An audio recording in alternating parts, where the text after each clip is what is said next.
Bonjour, bonjour à toutes, bonjour à tous. On va vous inviter, si vous le voulez bien, à prendre place et on va commencer avec un petit peu de retard, je vous prie de nous en excuser. C'est 2 journées de colloque, donc intitulées Regards croisés sur les addictions. Sans plus tarder, et comme le veulent les habitudes, si je puis dire, en termes d'organisation de colloque, on va commencer les allocutions d'ouverture des différents donc représentants, et je passe immédiatement la parole, si vous le voulez bien, à Madame Anne-Françoise Zataragro, qui est vice-présidente de l'Université de La Réunion, en charge des relations internationales et de la coopération régionale, et qui nous fait l'honneur de bien vouloir ouvrir avec nous cette manifestation. Anne-Françoise, merci. Merci Cathy.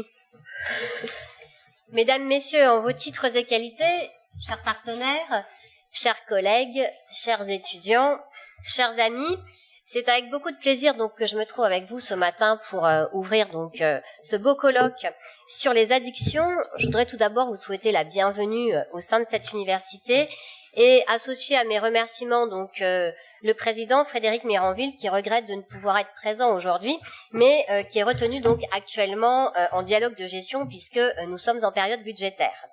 Alors je souhaiterais bien évidemment chaleureusement remercier et vivement féliciter celles et ceux qui ont assuré donc la direction scientifique et l'organisation de ce colloque. Madame Cathy Pomar, qui est directrice donc du laboratoire de centre de recherche juridique, Madame Claude Takadid, qui est coordinatrice de la plateforme PEI2D Saomé, le docteur Lederer qui représente la FRAR, le docteur Met également, Monsieur Parent qui est directeur donc de la délégation Réunion ARS Océan Indien.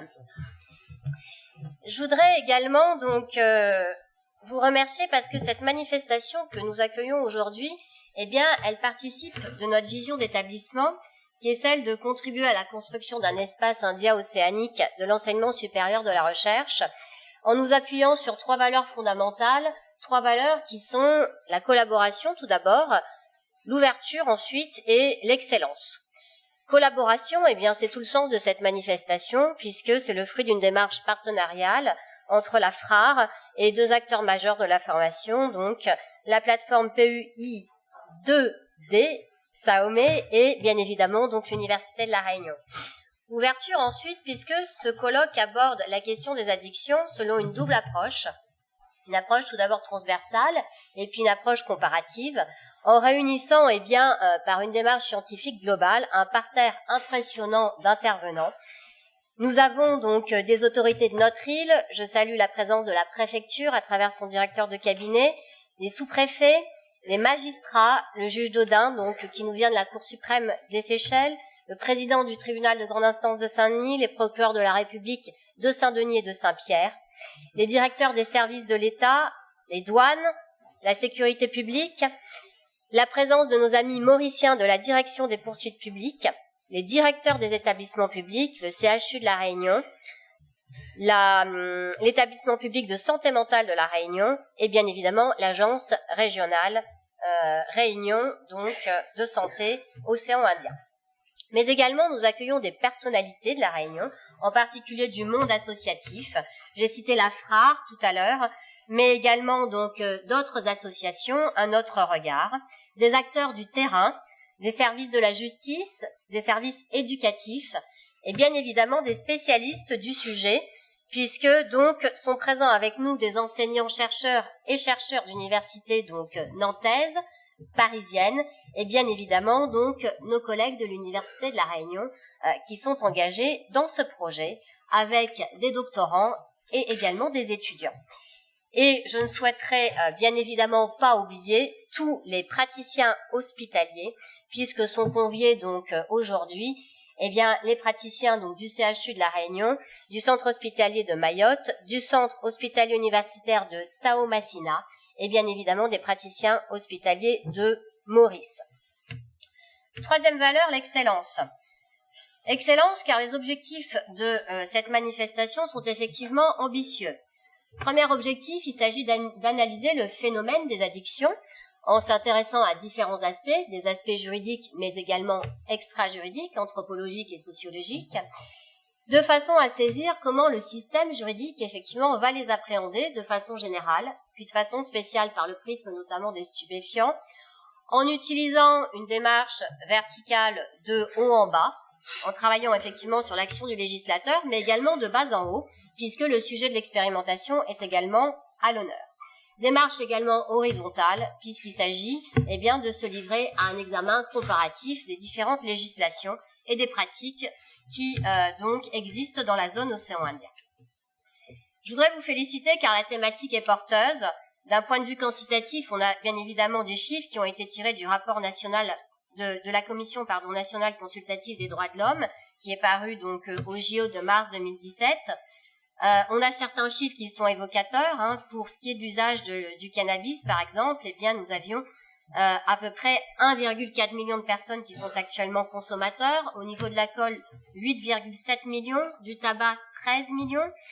En 1985, le trafic du cannabis représentait à peu près 40% des interpellations. Aujourd'hui, c'est 85%. Et si l'on regarde les chiffres qui sont liés bien évidemment donc au coût que représente la lutte notamment contre l'usage des drogues en France, c'est plus de 2 milliards qui sont consacrés à cette lutte, ce qui correspond à peu près à 0,1% donc du PIB. Qualitativement, il y a des vraies questions juridiques qui doivent être tranchées, et c'est tout l'objet donc de cette manifestation.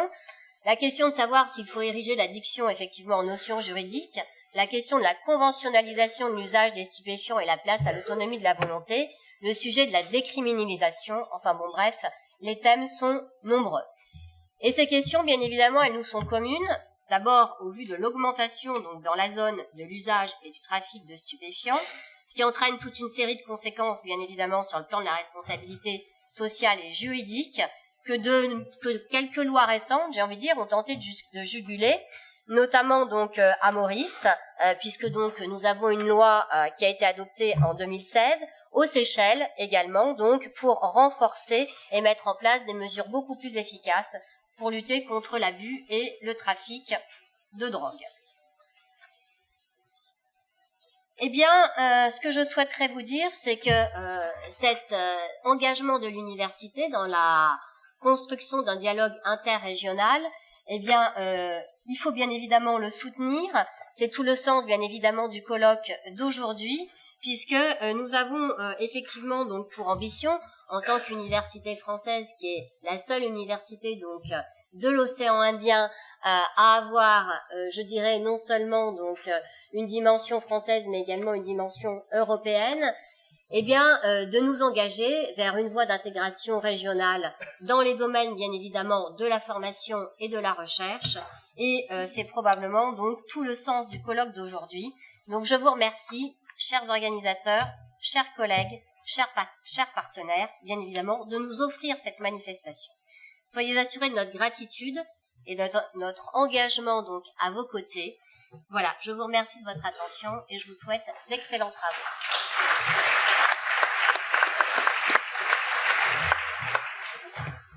Merci Anne-Françoise. Sans transition, quoique un petit peu, puisque Anne-Françoise sévit aussi en faculté de droit et d'économie. J'ai le plaisir d'accueillir donc le doyen de la faculté de droit et d'économie de l'Université de La Réunion, qui nous fait l'honneur de sa présence pour nous dire quelques mots ce matin. Merci, Jean-Marc Rizzo.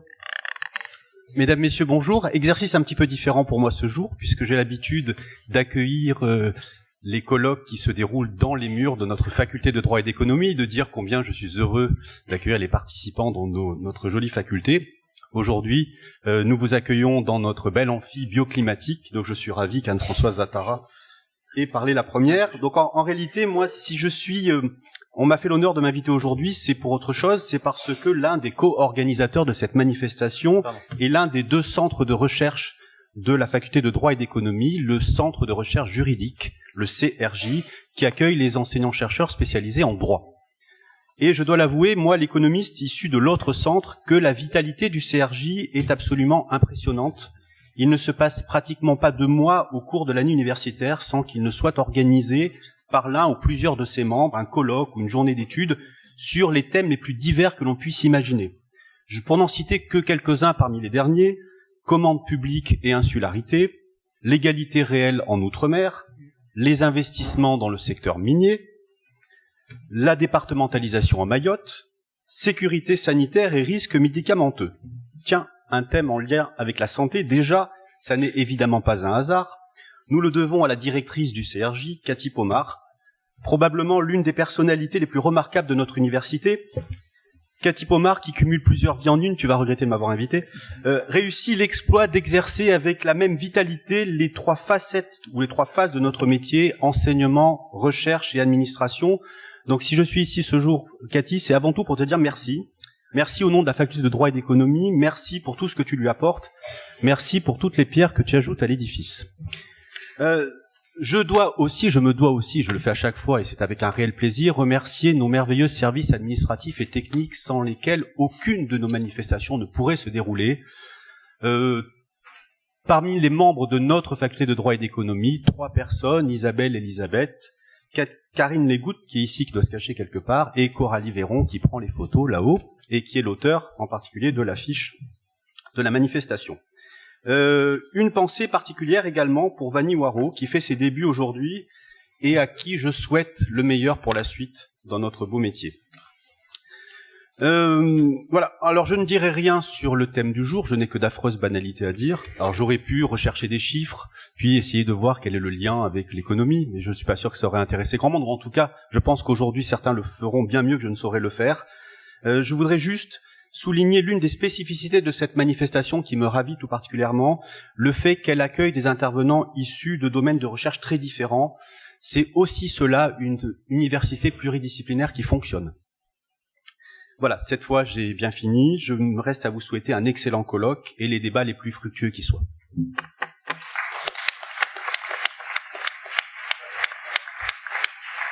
Merci Jean-Marc, je te retiens. Et nous accueillons, si vous le voulez bien, le représentant de Monsieur le directeur de l'établissement public de santé mentale, en la personne donc de Monsieur Christian Abonnel, donc directeur adjoint de l'EPSMR. Merci Monsieur Abonnel de votre présence. Merci, mesdames et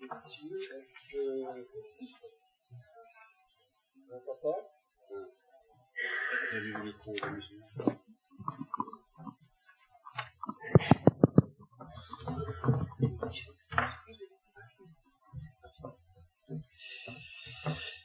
Mesdames, Messieurs, les travaux menés récemment dans le cadre du programme régional de santé version 2 confirment, si besoin était, que les addictions constituent un problème de santé publique majeur, en particulier à La Réunion.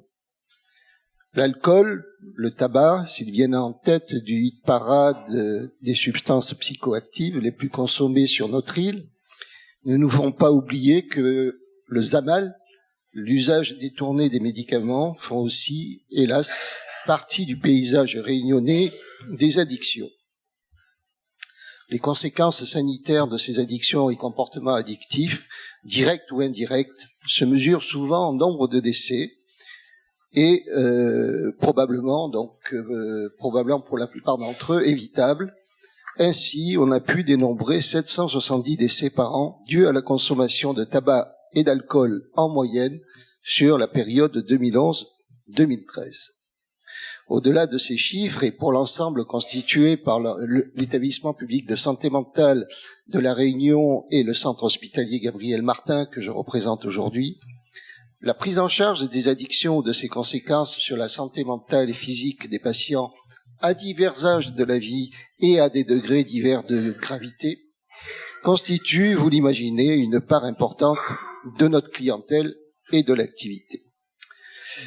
Cette activité nous expose aussi, comme c'est souvent le cas dans nos services d'urgence, au-delà du soin, à des situations de violence qui sont génératrices pour nos professionnels, de stress, d'un sentiment d'insécurité, en lien avec des agressions verbales, le plus souvent verbales, mais hélas, de temps en temps, physiques, pouvant déboucher parfois sur des blessures.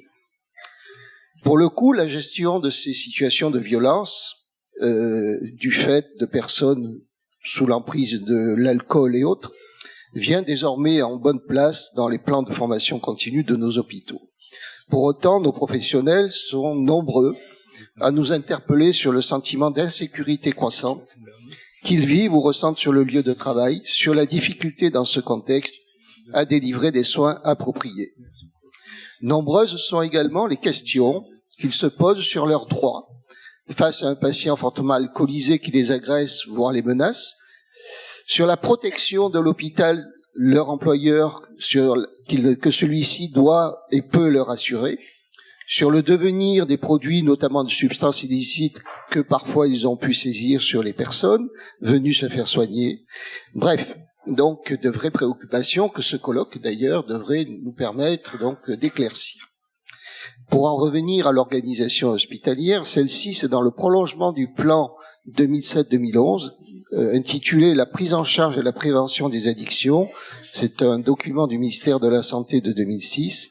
Cette prise en charge, cette organisation s'est structurée au fil du temps afin de faire face à l'importance ou à la fréquence des pathologies directement liées ou associées à des comportements addictifs.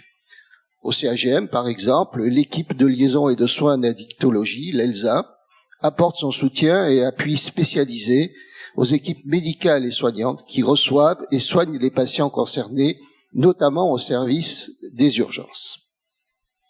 À titre indicatif, au 31/12/2016, la file active de l'ELSA était de plus de 1700 patients.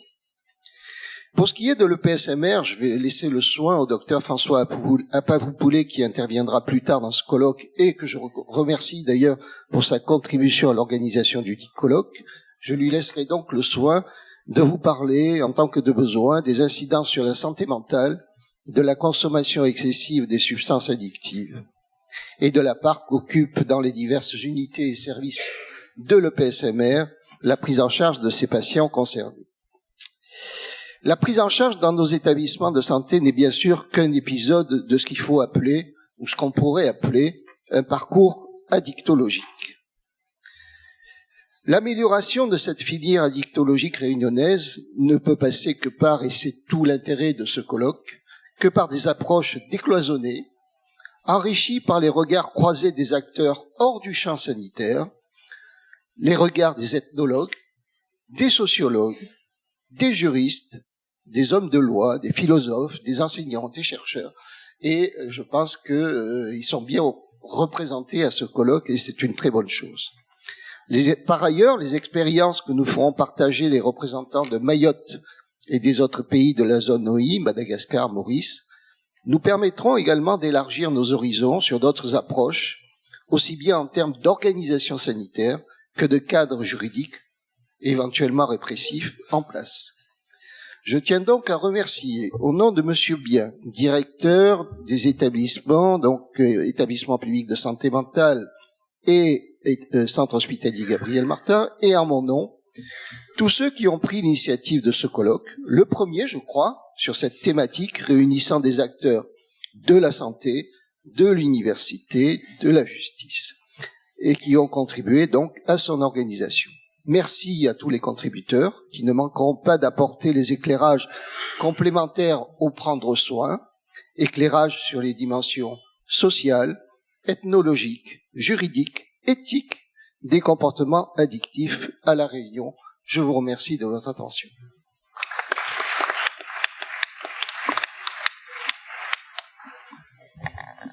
Merci. Il est temps à présent d'accueillir donc le représentant de Monsieur le recteur de l'Académie de la Réunion, en la personne du docteur donc Frédéric Lebeau, qui nous fait donc non seulement l'honneur d'ouvrir cette manifestation, mais également d'y participer un peu plus tard.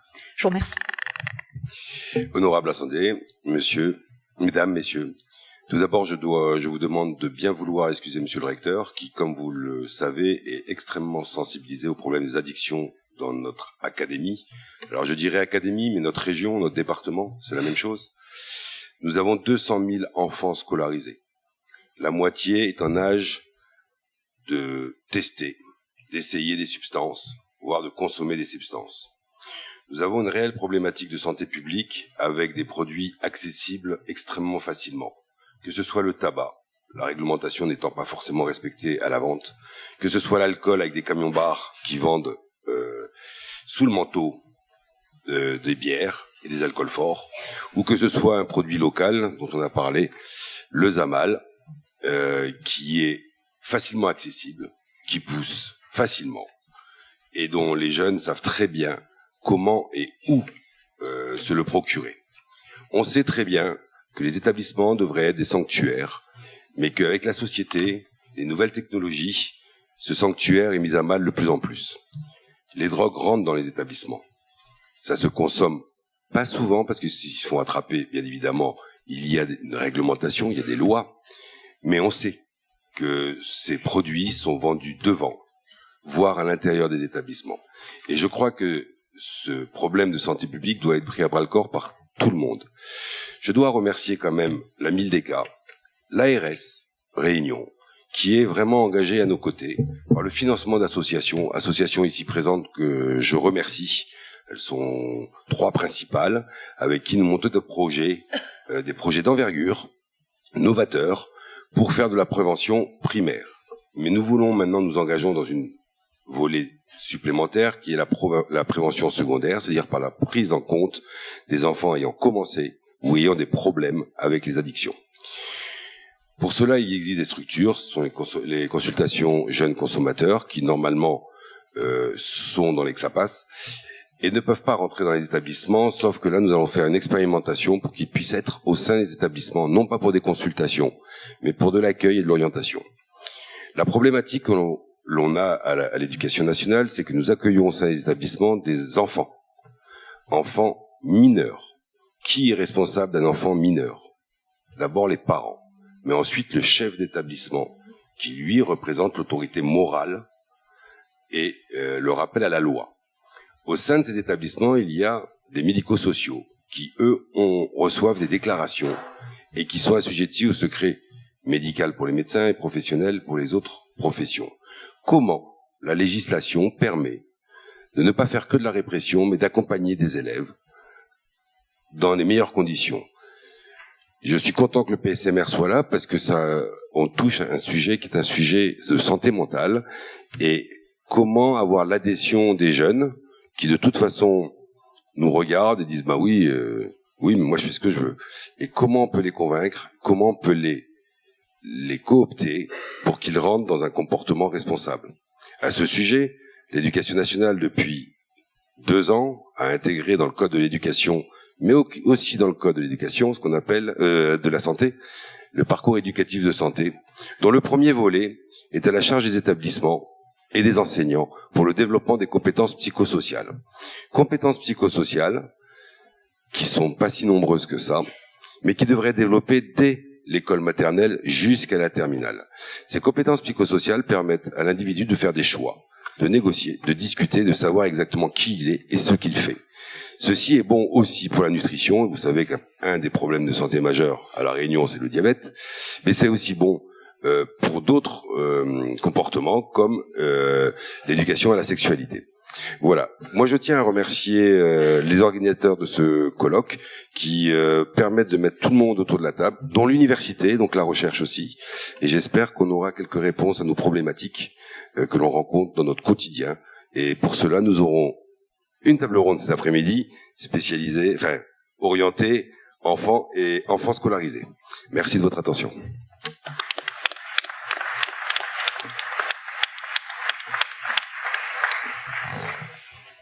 Nous passons maintenant la parole, si vous en êtes d'accord, à Monsieur Daniel Jean-Baptiste, donc qui est conseiller départemental, qui est référent sur la question de santé et qui est également représentant de Madame la présidente du conseil départemental, Madame Nassima Dindar.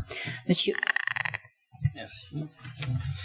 Mesdames et messieurs les représentants de nos instances, mesdames et messieurs en vos grades, fonctions et qualités, j'ai cet honneur ce matin pour ce colloque Regard croisé sur les addictions de représenter la présidente sénatrice du département qui a été prise par des obligations ailleurs. Les conduites addictives et la lutte contre les conduites addictives est un enjeu important pour la santé publique. Quel est notre objectif au conseil départemental? Comme vous le savez, le conseil départemental intervient dès l'enfance, dès la PMI, en accompagnant non seulement les enfants, les femmes enceintes, les parents de jeunes enfants, et nous avons là une mission au niveau de la PMI qui est très importante dans le développement de l'enfant. Nous intervenons aussi au niveau des collèges à travers la présence des associations que nous finançons. Et d'ailleurs, je tiens, par rapport à ce colloque, à remercier l'ensemble des associations qui s'investissent au quotidien pour faire en sorte que on atténue un peu ce gros problème de conduite addictive à La Réunion. Et nous intervenons aussi au niveau du social, parce que les conduites addictives ont une répercussion et aussi des causes sur les fonctionnements des familles, malheureusement parfois les plus en difficulté. Et le conseil départemental intervient dans ce domaine.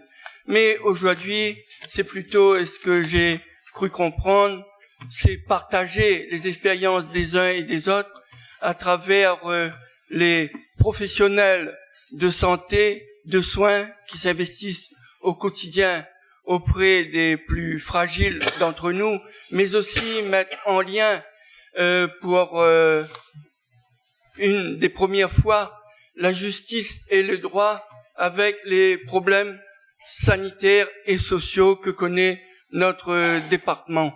Et donc, ce colloque initié par l'université, que je remercie au nom du département que je représente, initié est sans doute quelque chose qui va permettre à chacun d'entre vous de partager vos expériences, mais aussi d'ouvrir des perspectives.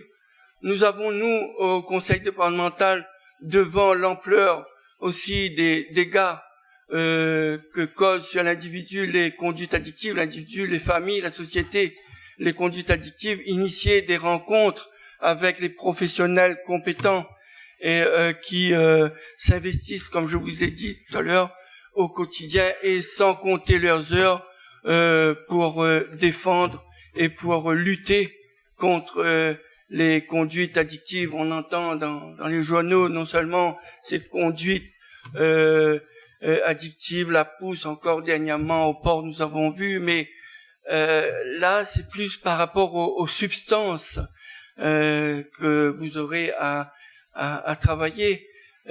Ces substances médicamenteuses qui sont parfois détournées et aussi les substances naturelles que l'on peut trouver malheureusement autour des collèges et dans les lieux publics.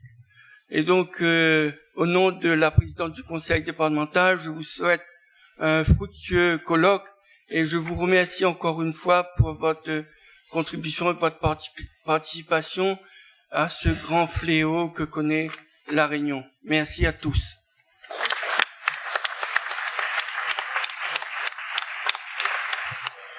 Merci. Nous reste à écouter, si vous le voulez bien, en qualité de représentant de l'État, en fait, plusieurs casquettes, représentant de monsieur le préfet, de monsieur le sous-préfet, de monsieur le directeur de l'ARS-OI, puisque toutes ces casquettes sont réunies sur la tête d'un seul homme. Je devrais même ajouter une quatrième casquette, puisqu'il a contribué au comité de pilotage un petit peu de ce colloque en nous donnant son regard toujours bienveillant, parfois critique, mais toujours bienveillant sur la manifestation. On accueille, si vous le voulez bien, monsieur Bertrand Parent, qui est donc directeur de la délégation Réunion de l'ARS-OI. Merci. Merci beaucoup. Il faut faire très attention avec mon identité. Et donc, je vous remercie d'avoir précisé tout ça, mais vous nous engagez à prendre un risque de confusion. En tout cas, merci. J'avais prévu deux discours, un discours version longue, environ 45 minutes pour poser la problématique, d'abord sur le plan épidémiologique, vous précisez les grandes orientations que porte l'agence avec ses partenaires dans sa politique de lutte contre les addictions, puis évidemment préciser quelques enjeux. Alors, j'hésite encore à vous le faire, mais comme je vous l'avais précisé, je suis moi-même universitaire et que je sais combien les échanges universitaires entre universitaires, mais aussi ouverts comme aujourd'hui avec un public divers et nombreux, nécessitent qu'on reste un peu dans le timing. Je vais finalement choisir la version courte. Enfin, Je voulais vous dire quand même plusieurs choses. Je suis vraiment heureux de participer à l'ouverture de ce colloque interdisciplinaire sur les addictions en océan Indien. Je voudrais vraiment remercier les organisateurs d'une pareille initiative, avec une mention spéciale, quelqu'un l'a déjà fait, mais pour Madame Cathy Pomar, du Centre de recherche juridique de l'Université de La Réunion. Je pense que sans son courage, sa persévérance, sa capacité d'écoute et son sens de l'intérêt supérieur, je ne suis pas certain que cette manifestation scientifique, ouverte, pluridisciplinaire, n'aurait pu avoir lieu dans de pareilles conditions. Et quelles conditions?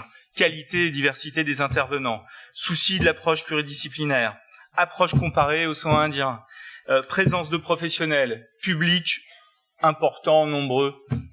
Et je pense que ça, c'est à saluer et je tiens vraiment à vous en remercier. Alors, des journées comme celle-ci me paraissent indispensables, car elles permettent de partager des constats. Et par exemple, le constat entre professionnels ou universitaires que des conditions sont partagées. De partager aussi ou tenter de problématiser éventuellement à partir de cadres théoriques différents. De multiples disciplines vont être sollicitées aujourd'hui, mais aussi des expériences de terrain. Je pense que ça, c'est très important, c'est à saluer. Ces journées aussi me paraissent indispensables, qu'elles permettent de s'approprier des ressources et des expertises, de co-construire ou de construire ensemble de nouvelles ressources pour agir de manière plus efficace, utile, pertinente. Vous choisissez votre vocabulaire. De telles initiatives sont en effet nécessaires dans la mesure où le phénomène dont nous parlons semble dépasser non seulement les personnes inscrites dans les conduites addictives elles-mêmes, mais aussi bon nombre de professionnels censés intervenir positivement sur ce phénomène, que ce soit en termes de prévention, en termes de prise en charge sanitaire, mais aussi en termes éducatifs, judiciaires ou pénals. Nous arrivons à certaines limites. Donc je vous ai dit, je suis dans la version courte, je vais vous dispenser d'une approche épidémiologique et rappeler en quoi les addictions à La Réunion et dans l'océan Indien sont en effet un phénomène majeur qui mérite et qui nécessite une réponse sur le plan sanitaire, mais aussi sur le plan de l'ordre public, par exemple. Je ne vais pas revenir aujourd'hui sur les surmortalités associées à la consommation d'alcool, de tabac, mais aussi les violences faites aux femmes, mais aussi les violences routières, etc. Je ne vais pas le décrire, c'est pas l'objet. Juste quand même quelques lignes, nos principales orientations en matière de politique de santé sur le sujet des addictions. Et rappelez quand même que les moyens sont extrêmement importants, les moyens engagés sont extrêmement importants, engagés par l'agence. Alors, d'une certaine manière, ici comme en métropole, nous sommes sortis d'un traitement individuel des addictions vers une approche plus systémique, cherchant à comprendre et intervenir sur l'ensemble du phénomène. Alors, l'action était d'abord législative et préventive. Ça a longtemps ciblé les produits, l'alcool par exemple dans les années 50, la drogue dans les années 70, puis le tabac dans les années 80, avec des approches différentes selon les produits, et qu'ils soient licites ou illicites.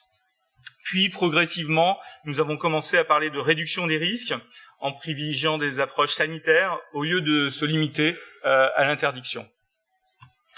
Alors, les grandes lignes, ici en océan Indien, Réunion, Mayotte. Je vais aller très vite. Développer la prévention des risques liés aux conduites addictives, expérimenter des modalités innovantes de prévention, tout particulièrement auprès des publics jeunes, et en collaboration avec beaucoup de partenaires, mais évidemment l'éducation nationale en premier lieu. Alors je ne parle pas, mais je pourrais le faire, des dispositifs de repérage précoce, des dispositifs qui visent à renforcer les compétences familiales, à éviter la transmission intergénérationnelle, etc. Mais nous avons investi très fort sur ces questions. Et vous allez sans doute les interroger, nous interpeller là-dessus pendant ces 2 jours. Deuxième ligne d'orientation majeure, c'est évidemment contribuer à la mise en œuvre d'une charte d'engagement des pouvoirs publics et des professionnels contre l'usage nocif et les abus d'alcool. Une initiative qui a été portée depuis quelque temps par plusieurs années par la préfecture, en mobilisant des partenaires, le CHU évidemment, la FRA et d'autres. L'idée est d'essayer de stimuler l'autorégulation du système des producteurs, distributeurs d'alcool, en particulier en intervenant tentant d'intervenir sur les questions de la publicité, mais aussi des formats, mais aussi des degrés d'alcool et des modalités concrètes de mise à disposition de ces produits. Voilà une deuxième ligne. Troisième ligne d'intervention dont nous sommes très fiers ici en océan Indien, c'est le plan régional de lutte contre le syndrome d'alcoolisation fœtale, le SAF, avec le soutien évidemment d'Amil Delka, ici dans la salle, plusieurs représentants de ce plan régional, le CHU, la Fondation Père Favron, les réseaux, l'AMPA, de multiples partenaires, les réseaux Repères, Saomé. L'idée, c'est de réorganiser les parcours des femmes et des enfants, d'intervenir en termes de prévention et d'éviter, d'une certaine manière, la récidive. Quatrième ligne, très importante, et sur lequel il y a encore des efforts à faire, quatrième ligne d'orientation stratégique, c'est structurer et coordonner mieux l'offre de soins en addictologie et les filières. Alors, je ne vais pas détailler, c'est pas l'objet aujourd'hui, mais nous revenons dans le cadre des travaux du PRS sur l'organisation des filières addictologiques, mais en coopération ou en interaction avec le secteur médico-social, la médecine de ville, les réseaux. Tout ça pour améliorer les prises en charge. Je passe maintenant sous silence un projet qui me paraît extrêmement important, innovant, le projet de dispositif Artan, où nous aimerions, avec les pouvoirs publics, expérimenter des modalités de distribution de l'Artan, mais je ne vais pas pouvoir développer. Je voudrais cependant, en quelques instants, revenir sur quelques enjeux, et les enjeux qui me paraissent les plus importants de ces journées, et plutôt là, sur le plan scientifique. L'importance, et je voudrais vraiment insister sur l'importance de la recherche et l'importance de tels travaux qui permettent des fertilisations croisées entre les différents professionnels qui sont rassemblés aujourd'hui dans cette salle. Alors je vous rappelle que la feuille de route confiée à la présidente de Amil Delka en 2013 insistait sur la nécessité d'améliorer l'efficacité des actions à partir des données qui proviennent de la recherche. Donc la recherche a été inscrite comme une priorité forte du plan gouvernemental contre les drogues et les conduites addictives de 2013 à 2017. C'est pourquoi nous, l'ARS, mais aussi le préfet, que je représente d'une certaine manière ce matin, avons évidemment décidé de soutenir l'initiative de cette journée.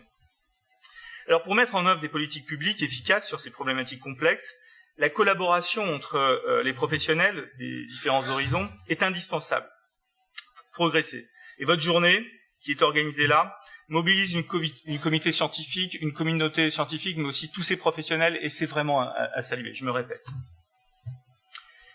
Mais en effet, il me semble qu'il convient pour l'ensemble des acteurs impliqués dans la lutte contre les addictions d'éviter les simplifications conceptuelles qui pourraient être tentantes pour faire vite et bien, ou simples.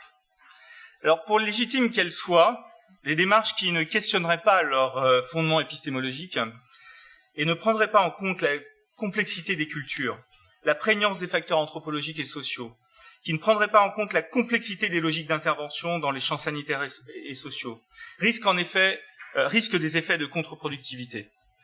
Alors on pourrait décrire ici, mais j'ai pas beaucoup de temps, les quelques impasses dans lesquelles la prévention conventionnelle se trouve. Qu'elle emprunte au modèle toxicologique, épidémique, ou celui de la maladie. La prévention en matière de substances psychoactives a bien longtemps été basée sur la définition médicale du problème à prévenir. Tous ces modèles s'entrecroisent, je ne vais pas les décrire, et s'opposent plus ou moins, mais ils ont tous un point commun. La prévention est conçue comme une prophylaxie de la pathologie et des souffrances liées à ces drogues. Toutes ces conceptions ne sont pas totalement dénuées de bien fondées, et certaines peuvent être efficaces sur des points tout à fait spécifiques, mais elles sont contre-productives parfois, peu crédibles souvent, et en tout cas pas assez efficaces pour empêcher le développement des consommations que nous pouvons observer ici et ailleurs. Aussi, nous avons besoin de renouveler nos connaissances pour agir mieux. Et peut-être, nous avons aussi à amener les populations qui sont directement concernées parce que consommateurs à produire elles-mêmes des connaissances sur ces sujets. En premier lieu, il me semble que nous devons mieux comprendre les pratiques addictives, mieux comprendre les dynamiques comportementales associées à la consommation, dans leur rapport à la norme, aux normes, qu'elles soient sociales ou juridiques. Et ça, c'est un des intérêts du colloque d'aujourd'hui. Ces connaissances nous permettront peut-être de mieux définir et de mettre en œuvre une politique ouverte, équilibrée, concertée, dans une logique d'essai-erreur, en testant des hypothèses, Bien sûr, il s'agira de s'inscrire dans le cadre d'une politique nationale et régionale, dans laquelle se rencontrent et sont déployées des actions concertées entre l'État, l'ARS, les collectivités territoriales, on vient de citer évidemment la région, le département, les établissements, les opérateurs, les associations, les familles, les solidarités, toutes les formes de solidarité. Mais sortons des approches réductrices qui opposent par exemple éducation et contrôle. Je vais essayer de le montrer là. Et pour citer un intervenant, je crois qui est là, un intervenant de la matinée, sortons des oppositions entre accompagnement et gestion des risques, opposition entre compétences psychosociales et autosupport, je cite, intervention précoce et thérapie, ville, réseau et secteurs spécialisés. Sortons de ces oppositions. Nous pouvons refuser ces clivages, car nous avons besoin de tous et de tout pour construire ce continuum nécessaire de la réponse. Or, nombre d'entre nous, et aussi moi le premier, nous ne nous sentons pas nécessairement suffisamment outillés, formés, accompagnés pour réussir ces missions aux contours parfois encore flous. C'est l'enjeu de cette journée, ces journées. Partager et inventer des ressources pour faire face. Je tiens donc à féliciter très fort les organisateurs de cette manifestation qui me semble extrêmement originale et très pertinente. Je vous souhaite de bons travaux.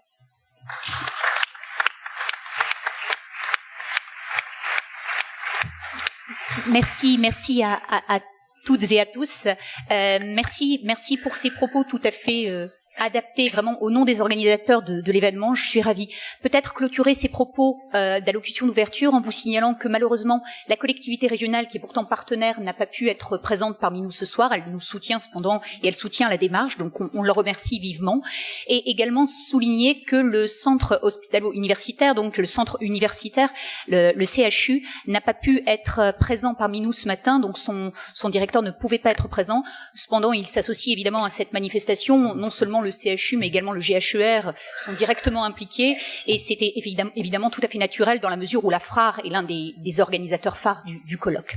Voilà, on en a terminé, si vous le voulez bien, avec l'ouverture du colloque un petit peu solennel, et on va pouvoir commencer donc à envisager tous ensemble, si vous en êtes d'accord, les propos de fond de notre journée. Merci.